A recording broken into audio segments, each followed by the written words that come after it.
The college football world is entrenched in chaos with the coaching carousel. And Bret Bielema, well, he's got some tough decisions to make too.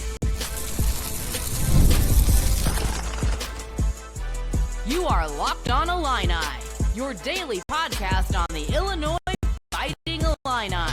Part of the Locked On Podcast Network, your team every day.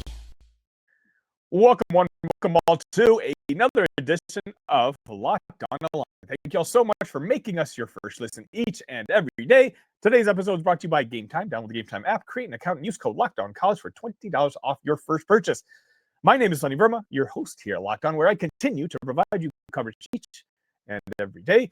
Everything you see and hear is absolutely free. The only thing I ask for in return is, if you don't mind, make sure you hit that like button and make sure you are subscribed to the channel. If you're paying attention to the outside world right now, it seems, I use the word in the intro, it's chaos. There's coaching changes happening left and right. I'm going to address that a little bit in the last segment. But, of course, this is an Illinois-centric show. And so I wanted to talk about some of the tough decisions that Bret Bielema is going to have in regards to what this team and program is going to look like moving forward. Now that the regular season is in the books and we're all just kind of on standby until we figure out which bowl game that they're going to go to, it's time to turn the page to storylines that are going to be important to the Illini. And that's what I'm going to do essentially all week this week, and I'm going to splatter a little bit into it next week as well. I'm going to cover a different topic. Today, I wanted to discuss what I feel like most Illini fans have the most conversations about right now, and that's what Bret Bielema is going to do at defensive coordinator. We're now 3 seasons into Aaron Henry's tenure, and we've reached a point where this can't be glossed over. It can't really, at this point, be framed as growing pains. It can't just be dismissed as a bad injury year.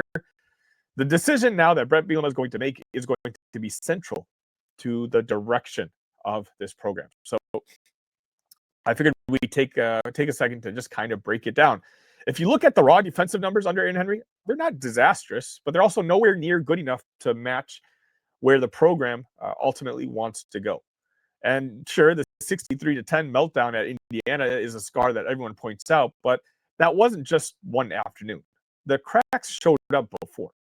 We saw Washington. We saw Wisconsin. We've seen it all season long. Just stretches where the defense simply never got off the bus. 2 out of Henry's 3 years as coordinator have been, to put it diplomatically, underwhelming. To put it bluntly, not good at all. And it's not just the numbers. It's an identity problem. Illinois used to have a swagger to them. They used to dictate terms on the field. They used to confuse quarterbacks. They used to hit you really, really hard and make you pay for your big mistakes. Aaron Henry's defense, however, it looks a little more hesitant. The players seem to look confused. They struggle with communication. They get caught between missed assignments, which has happened against Northwestern in the first half. Henry himself has admitted this publicly, that players do look hesitant, that communication hasn't been right, and that the defense isn't playing the best.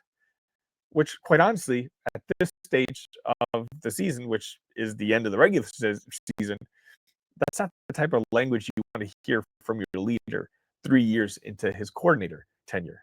Now, here's a complicated part. Illinois finished the season pretty strong on defense. In 3 of the last 4 games, not including that debacle against Wisconsin, I'm talking about Rutgers, Maryland, and Northwestern, the defense allowed a combined 32 points, which is legit results. Sure, those offenses aren't their best, but Rutgers has a pretty decent offense. And the second half against Northwestern quite possibly could have been the best half that this defense has played all year long. Talk about being physical. Talk about being aggressive. They made the game-changing plays that they've been struggling to make all season long, that we've been begging for. But here's the question that ultimately Bret Bielema is going to have to wrestle with. Was that a turning point, or was that a soft landing for a roller coaster season that is already defined? Because with that surge, the larger picture still shows the defense regressed despite a high number of returning players. The group got out-schemed in the biggest moments. The offense had to bail the defense out more often than not this year. And Illinois played themselves completely out of the college football playoff conversation because of defensive failures. You can't erase Washington. You cannot erase Wisconsin. You can't erase 63-10. You can't erase a year where Illinois' defense was a reason that you weren't continue to climb when it comes to trajectory. And that's the tension point right there. This is why the decision is so layered. Aaron Henry is one of Bret Bielema's guys. They go way back. Bielema is fiercely loyal to his people, sometimes to a fault. He said many times that firing someone close to you is one of the loneliest things a head coach can do. But this is also where Bret Bielema's leadership is going to be tested, because Bielema hasn't been shy about saying corrections are coming this offseason. And when he says that, could that be coordinator language? He's already made position coaching changes before in his tenure here at Illinois.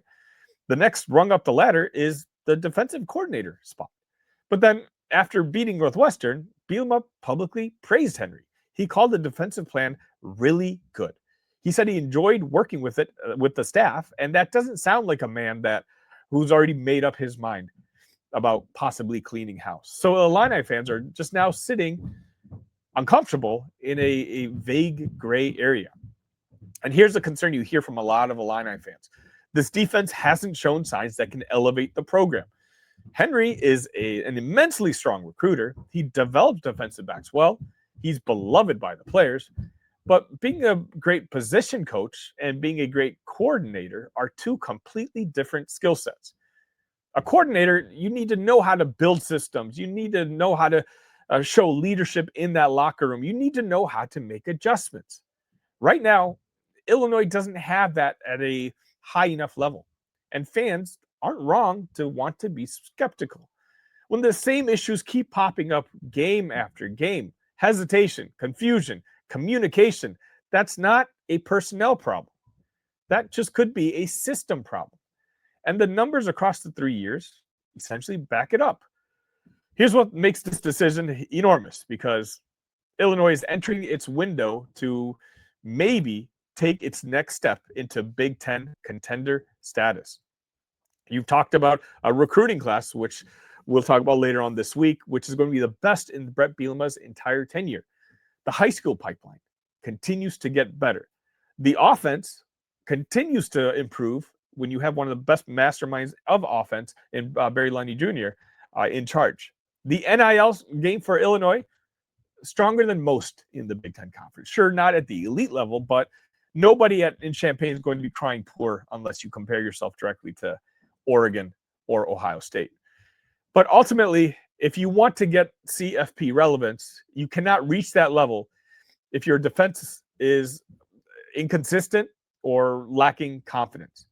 And maybe by sticking with Henry, if that's what he chooses to do, Bielema is essentially saying, we believe that stability is where we want to go. If he moves on, the message becomes more, we don't need growth. Now it's time to demand results. And this is the part that just makes things complicated. As I mentioned earlier, Bret Bielema was very complimentary towards Aaron Henry.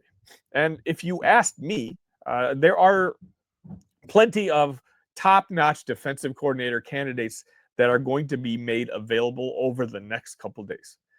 We've all heard the name Jim Leonard, who was an analyst with the program just a couple years ago. Jim Knowles could be an option. I mean, you're talking about legitimate, high-level, plug-and-play defensive architects that are available right now. Coordinators who could walk in day one with a system, with an identity, and quite honestly, with a plan. And it's not crazy at all to think that Bielema could land one of them with the connections that he has. His reputation is that strong. Which is why, for me, that's what makes Aaron Henry sticking around with the Illini a tough sell for me from Bret Bielema, even if he does believe that Henry is trending upwards. My ultimate prediction, if I'm going to be honest with you, I think Aaron Henry is going to be the defensive coordinator of the Illini next year. I think unless there was an absolute disaster to end the season like there was in the first half of the season, that Bret maybe would have been forced to make a change, but 3 out of those last 4 games, quite honestly, the defense performed okay. Now, I'm being clear here. If I was making the choice, if I was Bret Bielema, I probably would look to move on. I would probably look into the other possible options out there and seeing if they are interested, especially now because we are reloading so much of this football team this year. Maybe it is time for a new voice, but that's just my opinion. I'm just sitting here talking about Illini sports with you each and every day. The only opinion that matters is Bret Bielema's. And if he thinks that Aaron Henry is not the problem and maybe personnel is, well, we're going to be talking about that later on this week too, because that absolutely could be a problem that he's going to have to tackle.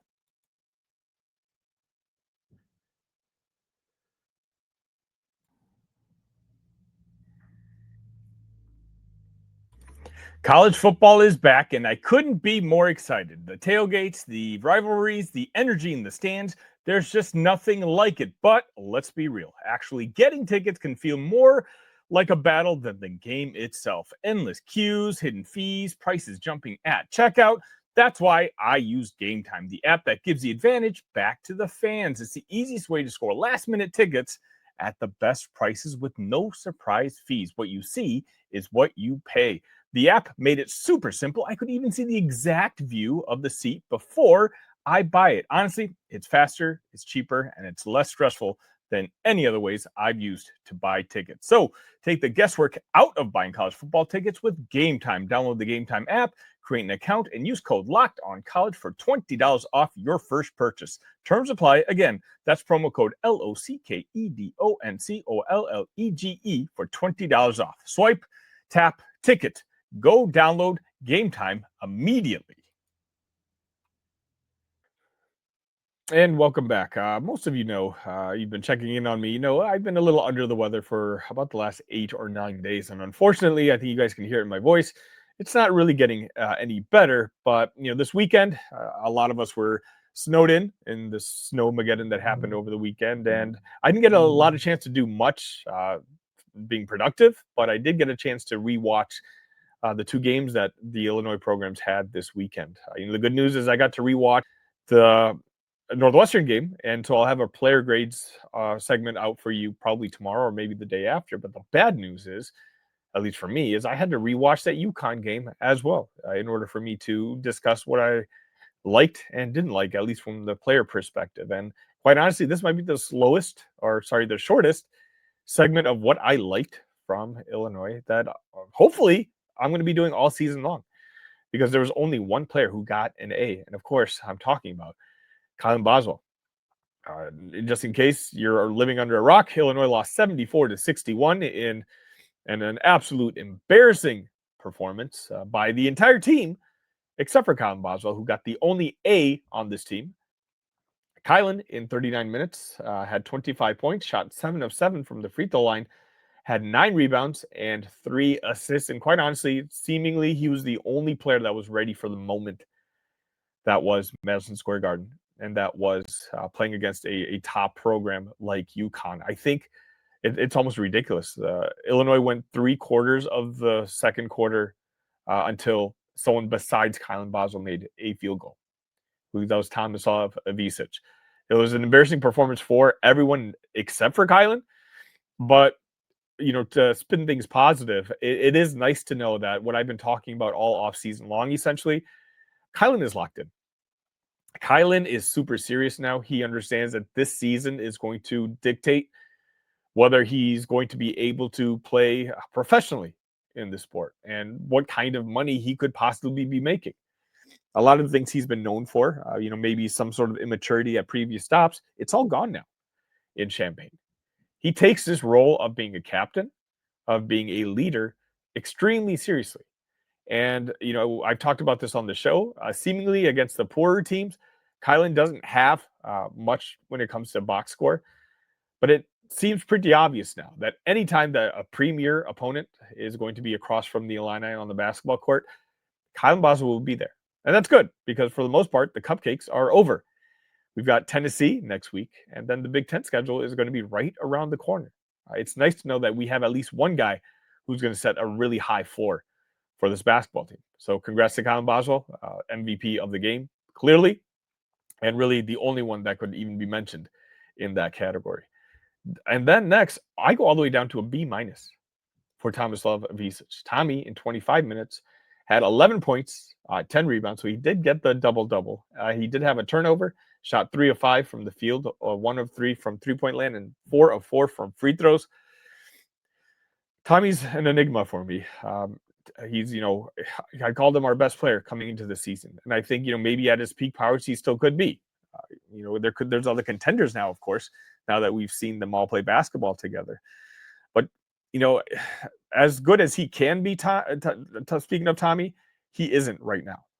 And while he seems to be getting better game by game, at some point we need to explore the possibility of starting to limit his minutes. I mentioned this in the post-game live. Tomislav played 25 minutes. Zvonimir played 17. Right now, Zvonimir at least offers you something game-changing on the defensive side. And Tommy right now is just kind of he's a role player. And sometimes that's good, but against the really athletic teams, you need someone that can make more of an impact on the floor. Right now, Tommy's just simply not making it. But again, just goes to show you how poorly this whole team played. He is the only other B- grade. Everything else, we go down to C+. And speaking of C+, I talk about his brother, Zvonimir. Zvonimir had an impressive night on the defensive end. He had 5 blocks. He had a steal. But offensively, he played like everybody else on this basketball team. In 17 minutes, he scored 4 points on 1 of 7 from the field, 0 of 5 from three-point land. Zvonimir, even upon the rewatch, it was just frustrating. I understand the shots were wide open, and I understand that he's taught to take them.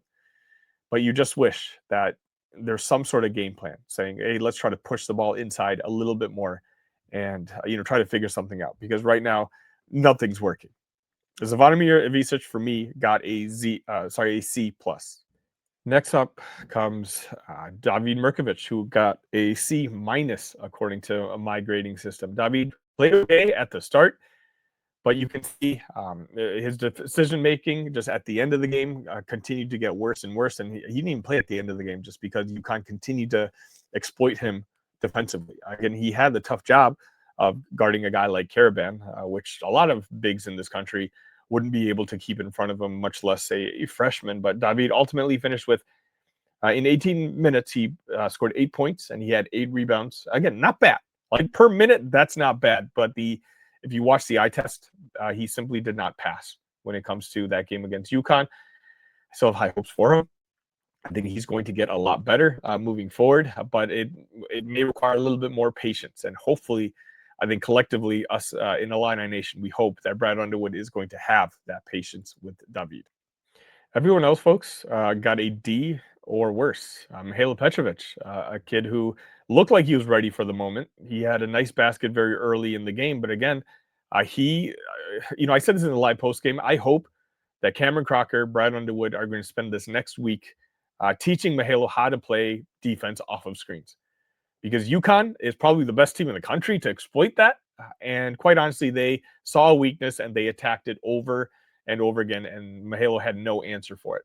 Ultimately, Petrovic in 18 minutes had 2 points, shot 1 of 7 from the field, 0 of 1 from three-point land. He did have 2 assists and 3 turnovers. Again, just not a good game, but it's not just on him. Literally everyone outside Colin Boswell did not have a good game. But Mihailo now, hopefully he's got a week's worth of practices ahead with the team, and he's going to be a little more acclimated and ready to go in that big showdown in Nashville against Tennessee on Saturday. Keaton Wagler had 14 minutes, 3 points, 1 of 3 from the field. Again, just non-factor. UConn did a fantastic job of getting Keaton in foul trouble very early in the game. And then when he was in the game, again, he just looked like a typical freshman, like he wasn't quite ready for the moment. You expect better games out of Keaton, and, he's not Superman. As impressive as he's been early on in the season, you're going to have games like this. And this just happens to be one of those games. The other guy I really do want to focus on is Andrej Stojakovic, who got a flat-out F from me in this game. In 24 minutes, Andrej had 3 points. Shot 1 of 7 from the field, 1 of 2 from three-point land, 2 assists. Andrej needs to be better. Point blank. UConn is very good at exploiting the type of player Andrej Stojakovic is. In fact, if you guys remember in the Elite 8 game just 2 years ago, Terrence Shannon Jr. had one of his worst games of that season because if you can't shoot three-pointers, well, UConn knows how to basically make you a non-factor in games if you're a forward at that forward spot. And that's exactly what they did with Andrej. Andrej is probably one of the highest paid players on this basketball team, a guy that you've been counting on. He was one of the big factors of you beating Texas Tech. He was one of the big reasons you were in that game against Alabama and almost defeated them. But he was completely neutralized in this game. And when your freshmen become freshmen, which is going to happen more often than not, and you have Tomislav Ivica, who's just slowly creeping up to becoming fully healthy, well, you need to count on the two cornerstone veterans that you have on your team. And that's Kylan Boswell, who absolutely did show up, and that's Andrej Stojakovic, who hopefully had his worst game of the season. That was simply unacceptable, both offensively and defensively. Andrej just simply needs to do better. And I think the coaching staff, Brad's going to let him know exactly that. You let me know, am I being a little too harsh on some of these guys? Do you agree with the player grades that I gave? You know what, actually, before I wrap this up, a big giant F to this coaching staff. Brad, Tyler, all of you guys. Cameron, you just simply did not get the job done. It's not embarrassing to be out-coached or out-schemed by Dan Hurley, who I consider the best coach in the country, but you can still be judged by your own performance. And that performance, and, if those of you who joined me at the post-game live, a lot of you did agree with me. I was not very nice to the coaching staff. And, it just makes me question the ultimate ceiling, not of just of this year's basketball team, but of the whole program moving forward. Just as critical as I can be of Andrej Stojakovic today, or be complimentary of a guy like Kylan Boswell, I need to hold the same standard for Brad Underwood and the coaching staff he's put together.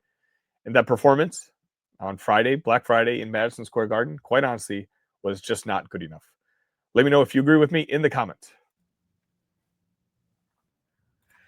The holidays always feel a little easier when you already know the perfect gift. And Omaha Steaks make it almost too simple. Whether you're treating yourself this season or sending something memorable to family and friends, Omaha Steaks delivers handcrafted perfection right to their door. And this week is the best time to jump in because their cyber sale is here and the deals are huge. The quality is exactly what you hope for. Incredibly tender steaks, rich flavor, and meals that make hosting or weeknight cooking easier. Honestly, it's the kind of gift that brings people together, and you don't need to guess anyone's size. Save big on unforgettable gifts with Omaha Steaks. Visit omahasteaks.com for 50% off site-wide and an extra 20% off select favorites during their cyber sale. And for an additional $35 off, use promo code COLLEGE at checkout. That's omahasteaks.com. Promo code COLLEGE. Terms apply. See site for details. And welcome back. Yeah, if you've been paying attention to the college football world over the weekend, the coaching carousel has started. I don't need, if you pay even remotely any attention, I don't need to update you on what's going on with the Lane Kiffin drama. Lane ultimately did decide to go to LSU, so he'll not be coaching his Ole Miss team, potentially in the college football playoff. It's a shame that this is what college athletics has kind of become nowadays, and hopefully Illini fans can be kind of grateful for the stability that we do have in a guy like Bret Bielema, who isn't looking for greener pastures. He's matured a lot since his experience at Wisconsin, since his experience at Arkansas. Now you just hope that Bret Bielema is someone that can make the changes that are going to be necessary to elevate this program to the next level. A lot of you are going to probably be wondering, well, when are we going to get an Aaron Henry decision? I would stay tuned. We'll listen to what kind of press conferences, what Bret Bielema does say. If it's going to happen right now with the coaching carousel being as hectic as it is, there's a lot of talent being made available. There's a lot of conversations being had. Some formal, some informal, some back channeling. I think if Bret Bielema ultimately is going to make a move, whether it's at defensive coordinator or some of the other coaching spots, which fans, maybe want to move on from the incumbent, I think it's going to happen more sooner rather than later. In particular, especially when it comes to your signing day, which is going to happen later on this week. You've got a bunch of bowl practices that you ultimately get rewarded with by being qualified for a bowl game.